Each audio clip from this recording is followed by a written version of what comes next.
Welcome to the Investor Coaching Show, a podcast to help you get an insider's view of the financial world and escape common investment traps. We look at the financial news of the day and help you make sense of it so you can relax about money. And here's your host, Paul Winkler. All right, Paul Winkler, Investor Coaching Show. And this pre-Christmas episode of the Investor Coaching Show, where we're actually here. Hallelujah. Yeah, man. Come on. Yes, sir. Get it up. It's good. Is it going to rain on Christmas? It rained on me coming up here. Oh, come on. Let it snow, let it snow, let it snow. Where are we going to go? I'll take this over to the deep freezer, whatever we had last year. Yeah, you know what? Power going out, everyone's cooking their Christmas dinner. Okay. Okay. So, there's nothing to complain about here, right? I mean, we're getting into like going into like this political year that's just going to be. It is going to be interesting. It is interesting. It's going to be really interesting. We'll see where it all lands. But there's still going to be a line around Krispy Kreme and Chick-fil-A, so I'm not too worried. No, not from a stock market standpoint, but I think that the stuff that's going to be out there and talked about, I think is just it's kind of funny. I was watching the financial shows, right?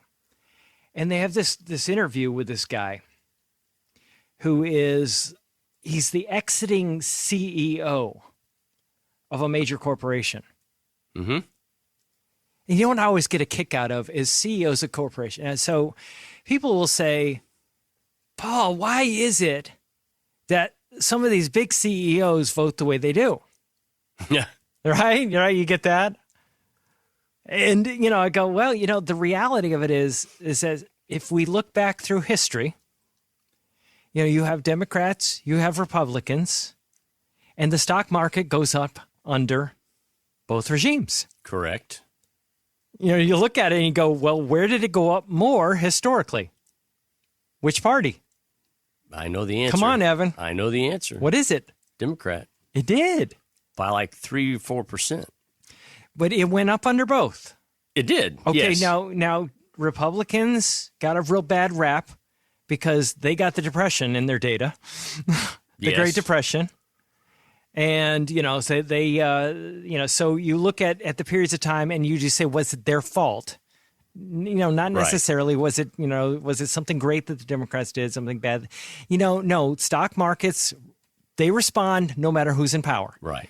I love what Arlene said before the last election when she was on here with us. Uh-huh. She made the comment that, the corporations, and this was, prior to the most previous election, this is the election before that. She made the comment that and this is it. Well, it was before the election, before Trump was actually the nominee. Let me put it that way. And she said, companies have a plan because we thought it was going to be Trump versus Hillary. Right. We thought it was going to be Hillary Clinton versus Trump. And that's what everybody thought was going to happen. That was who was going to be running. And that, didn't turn out to be the case. But she made the comment wisely that she said, well, you know what? Companies have a plan, and they have a plan if Trump wins or if Clinton wins. And, of course, it wasn't Clinton at all. But, she just made that point, and I thought it was a really, well-made point. That's the truth. Companies do. They figure out a way to get to profitability no matter who's in charge. Right. But CEOs tend to be very, very careful when they talk about anything political. It's like being a Hollywood person, really. They almost can't let their views be known. But sometimes they do let it slip. Yes. And that's why I thought this CEO interview was so funny. Now, my wife didn't. She was just going, what's funny about that? I don't know. Let's see. Evan, I'm just going to try it out on you. Nick, Leviticus, you said don't let it land flat. It may, but let's just see. Here it goes. About the last proposal from the governor that you haven't met. Okay, so this is the interviewer, Joe, going, hey, I want to talk about the latest proposals from the governor that you said you haven't met. Now, he's talking about Governor Gavin Newsom. No. Because there are people talking about him possibly running for president, right? So he's talking about, I think it's kind of odd that you hadn't met the governor in the state where you run a company. And, the reality is I would have thought you would have met him. But anyway, I just want to talk about the proposals that he's putting out there. And, I think, if you ever listen to Joe on CNBC, he's kind of the right-leaning kind of guy, right? And he's the guy that's quite often calling BS, quite frankly, is what he does. But I'm going to continue. It's kind of interesting. But it was off the wall. It was totally off the wall. I don't know what it was going to cost, but it was going to try to address the homelessness, which is a total epidemic. So he has this proposal, and it is a huge dollar figure to address homelessness in California, because that's the big political football is, hey, why are people leaving New York and California and all these places if these places are so great, right? That's kind of what's being talked about. Not just in San Francisco, I was in LA. LA, to me, almost looked like it was dying when I was there. All the storefronts, they're still there, but they're facades. There's nothing. So it looks like a ghost town. And the CEO of the company is just kind of nodding, kind of going uncomfortably. Yeah, you're right. It does kind of look pretty bad. And Joe's pointing this out. They never came back from the pandemic. And then there's 10 cities everywhere. Venice Beach, you cannot bring your family to Venice Beach at this point. So I don't know whether Gavin Newsom's idea of, I don't know what he was going to do. Remember the proposal? I think it was trillions of dollars, which the state doesn't have at this point. But do you have any confidence that California's going to get its act together in any? No, this is funny. Do you think that they're going to get their act together, that they can pull this together? He's asking the CEO of this company, right? Yeah. Now, he paraphrases a common, it's a kind of colloquialism that you often hear. And, think about paving. Okay, so here you go. Way, shape, or form to deal with these problems?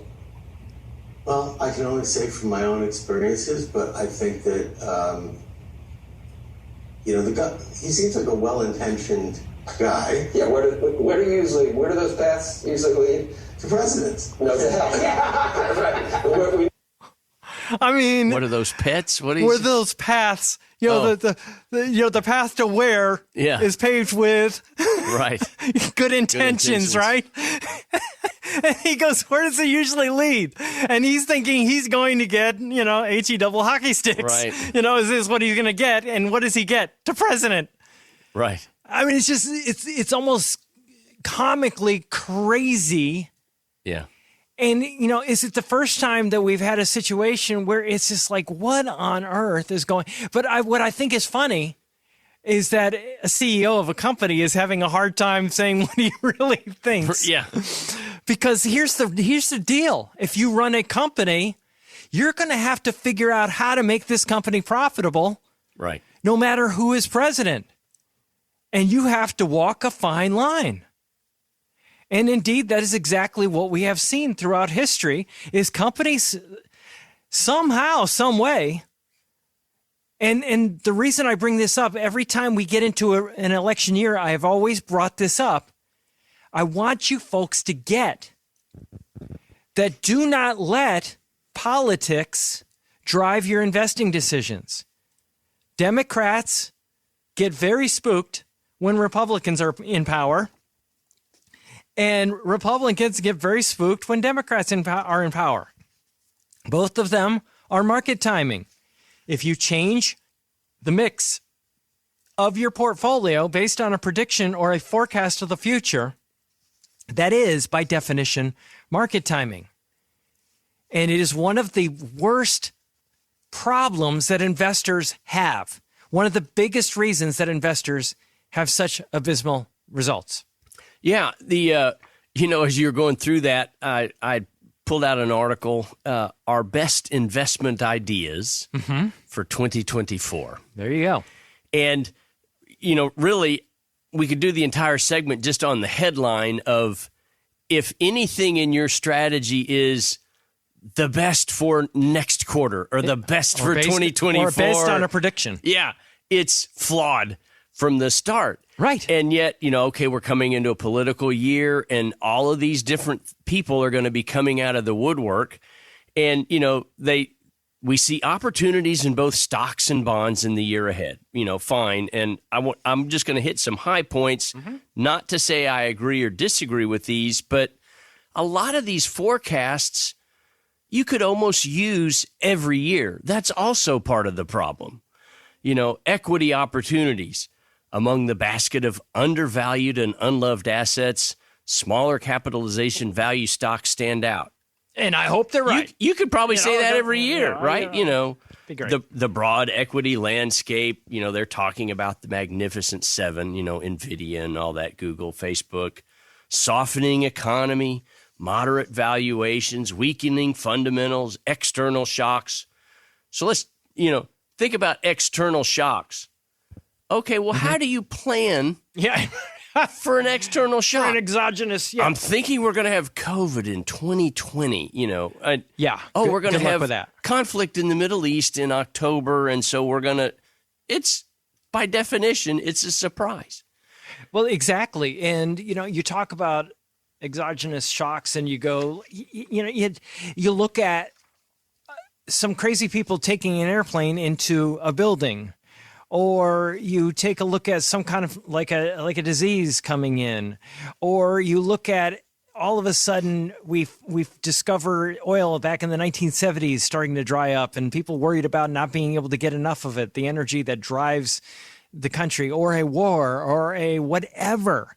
Look over Europe right now, and all of a sudden you have a shortage of grain because one of the biggest grain producers has been taken offline, or pirates trying to attack ships, or, fill in the blank. Exactly. It's the things that drive the stock market are things that are unpredictable. Right.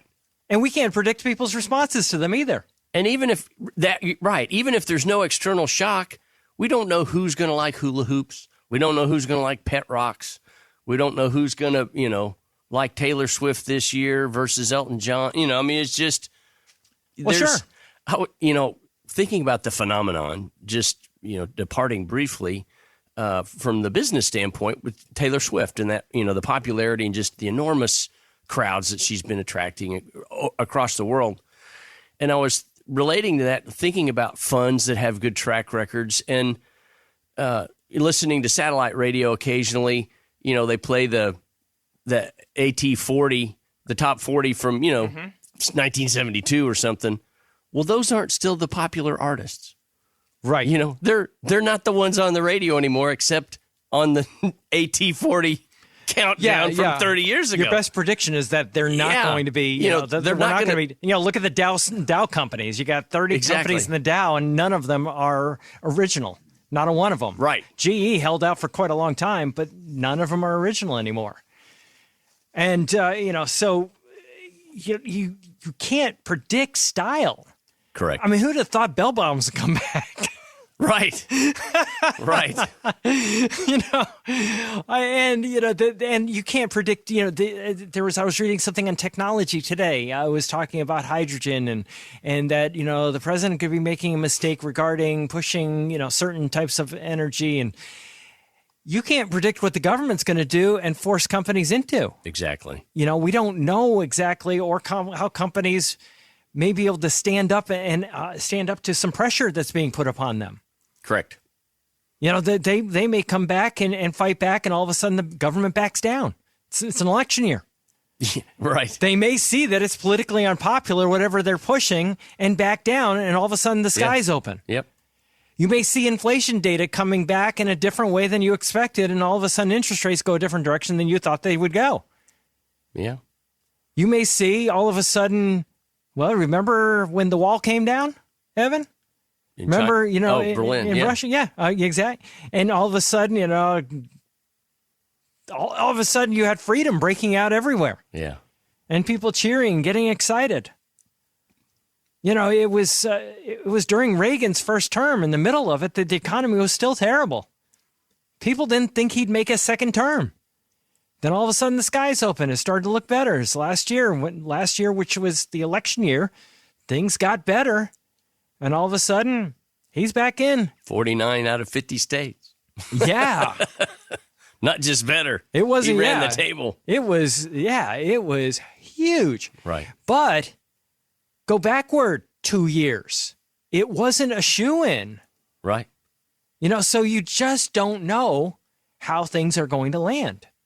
And that is why, when we invest, we diversify so broadly because but you look at the fund companies. I don't know what the latest numbers are, but last time I looked, it was something like the average turnover rate in a large equity mutual fund was over 50% still. Probably. And then you have style drift, like 75% of mutual funds. Last I looked, it was something like that. I got the exact number in my book, Confident Investing, but it was like 75% of mutual funds engage in style drift, which is basically a form of market timing. And you go, well, why, guys, you guys talking about this? Because it's the norm. It's not the exception. So trying to figure out what's going to happen in the future, it's a futile exercise.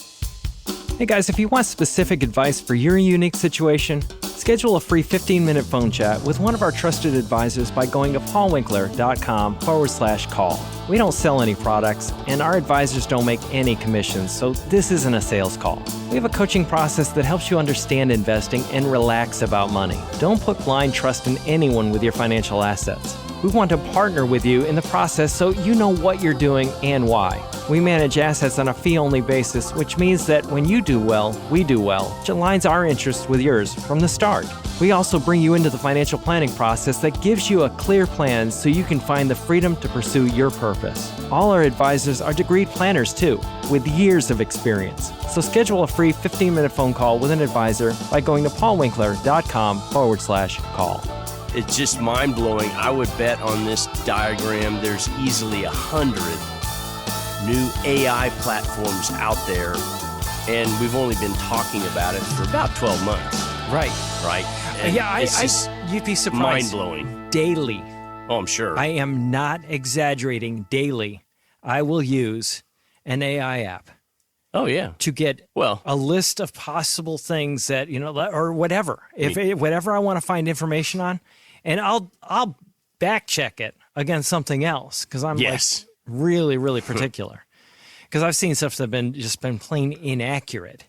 But it is amazing to me how quickly you can get information on just about anything that you want. Yep.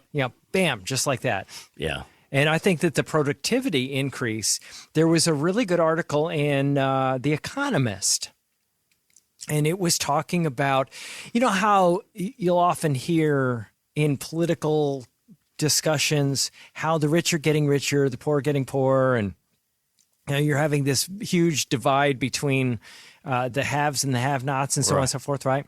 Yeah. The Economist, not known for being anywhere near a really very, very conservative. I mean, they're out of Great Britain. So you get a little bit of that twist, out of Great Britain, right? And they were talking about what has been happening with blue collar and how it has been happening with typically types of work and types of workers that have been left behind to some extent. And they have actually made some phenomenal strides, according to The Economist. And one of the big reasons, interestingly, is AI. And it was a very surprising little piece. And I almost brought it in here. To talk about, but it wasn't quite enough about investing to make that interesting. Another thing that's interesting. No. Because we actually, when people think safety, what do they think? I think, banks, right? Cash. Yeah, yes. Cash, banks, and putting money. There was an article in in Market Watch, Wall Street Journal publication. Banks are increasingly tapping a Fed facility to set up after SVB's collapse, Silicon Valley Bank collapse. Usage of a new federal facility set up in the wake of the collapse of SVB Financial is starting to pick up after months of little change. The Bank Term Funding Program allows banks to borrow up to 1 year by pledging collateral at a par even when they're trading at a loss, and it has seen week-over-week gains since the autumn. And it's just a little bit kind of reeks a little bit to me of the TARP program, but in a way, but it's different. But it says, so definitely there's some evidence that banks are getting short on cash and they're having to pay more to get it. Now, I was an eco major when that was my undergraduate degree, and I took a lot of graduate courses to get it because I was working full time and it was the only time I could get classes. But we had some of the most interesting classes on economics and world economics when I was in that particular major. And one of the things that we talked about was the Federal Reserve and where banks got their money. You have to meet a reserve requirement as a bank. So when somebody puts a deposit, go watch It's a Wonderful Life. It's a perfect time to do it. You got that time of year where everybody's watching that particular movie. But if you watch that movie, they're talking about how your money's not in this bank. It's over in Joe's house. It's in everybody's house and blah, blah, blah. And he goes into that. And you're talking about reserves. So you got the bank examiner coming in. And the bank examiner's coming in, checking out, making sure the reserves are there, that they got money on hand, for people to withdraw money, because you don't figure everybody's going to come in and withdraw their money all at one point in time. So you had amount that was held in reserve. So you put $100 in the bank and maybe they lend out 90 of it and they keep $10 back in reserves. Well, so that's what and you'll have a reserve requirement can be changed to increase or decrease the money supply. Well, what happens is that this gets checked out every once in a while. And banks are watched over pretty closely. And here's what they make sure, is they got that money in there, one way or another. And quite often what they'll do is they'll borrow from each other. Yeah. Or they'll borrow from the Fed.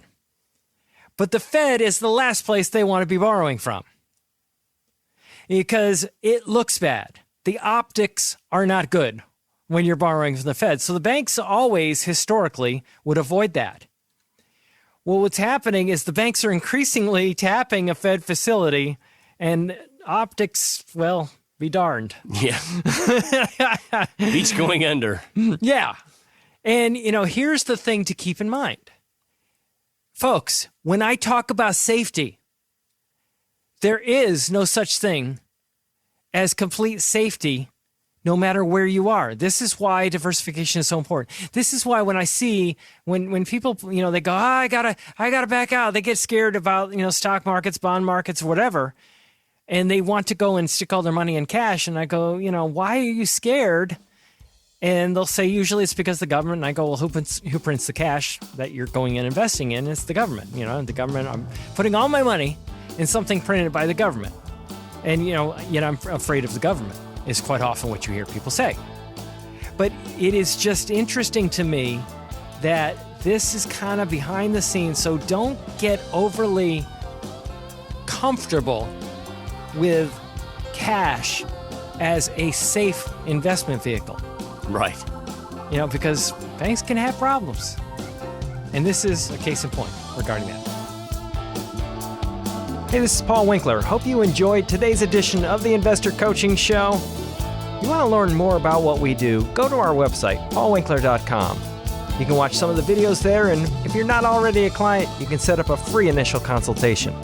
Until next time, I'm Paul Winkler, reminding you that I believe that more educated investors are more confident investors, and confident investors are more successful investors. Have a great one.